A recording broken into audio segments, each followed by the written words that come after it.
right now. You kinky-headed, no-listening nag. Then after he slowly flopped down, usually tired and exhausted, he'd always, without fail, rapidly spring up out of his seat whenever a young woman passed by and yell out, "Molly, will you look there? Come see this, that gummit. You should dress like her. You should dress like her. You old ankle-long wearing dress, kinky-headed, no-listening rascal, you 59-year-old nag, you," as he bucked his huge eyes and wiped clear his bifocals to get a better glimpse, while laughing his big knotty head off as she continued slamming doors and angrily poking out her big fat lips.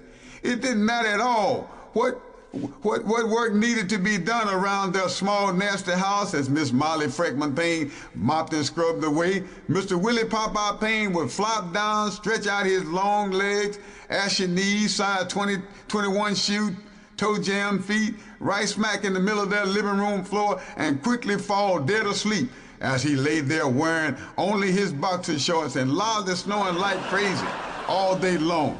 Meanwhile, Miss Molly would spend all day cooking and cleaning their tiny roach and rat infested house while repeatedly stepping over him because their cheap screen door had lots of holes in it. Their neighbors, cats and dogs, would occasionally wander in all wet and nasty and full of fleas and lay down right beside him as he stretched out, turned his lazy bone self over and over all day long, sleeping and snoring while Miss Molly did all the work. After sleeping all day long, he'd finally wake up yelling out, "Hey, Molly, what's done? I'm hungry. Hey, Molly, what's done?" as he slid his dirty trousers back on and stepped outside.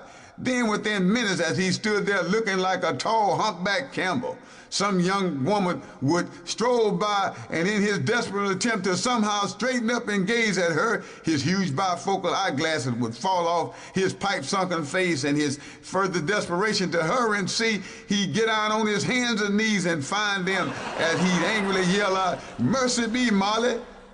All of all people, you and your 90-year-old ankle-long dress-wearing self should see this. She's as fine as she can be, Molly. She's just as fine as she can be. And I'm stuck here with you, walking around nagging me all day long and looking like an old hag. That blame it, Molly, when you gonna fix that nappy hair of yours up instead of wearing all them old rollers and plastros all over everywhere?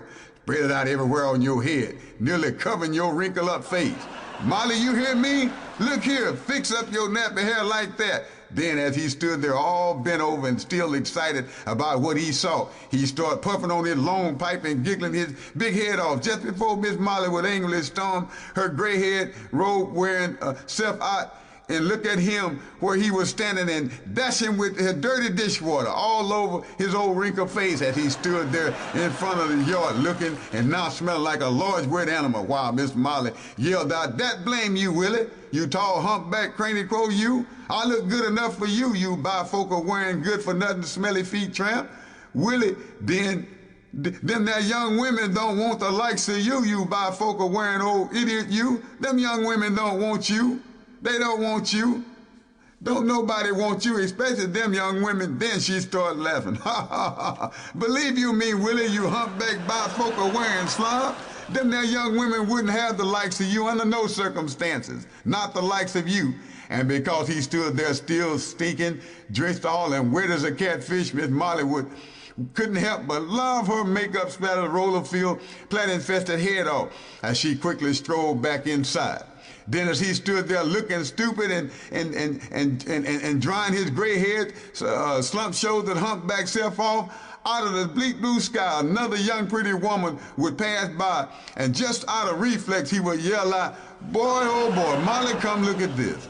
This one's here, that blame it, look just as good as the last one," as Miss Molly Freckman Payne dashed him again with the remainder of her dirty dishwash water and stormed back inside. It really mattered the least bit to Mr. Willie Humpback Payne where he was, even or what he was doing. Every time a pretty young woman immediately passed by, he'd drop everything, grab his huge bifocals, straighten up best he could, and loudly yell out, "That blame you, Molly. Plats and rollers, your head, you feel all over your head. You nag you. You of all people, you should have saw what I just saw." She looked as good as she could be. That's right. Not like you, Molly. You should have seen what she looked like.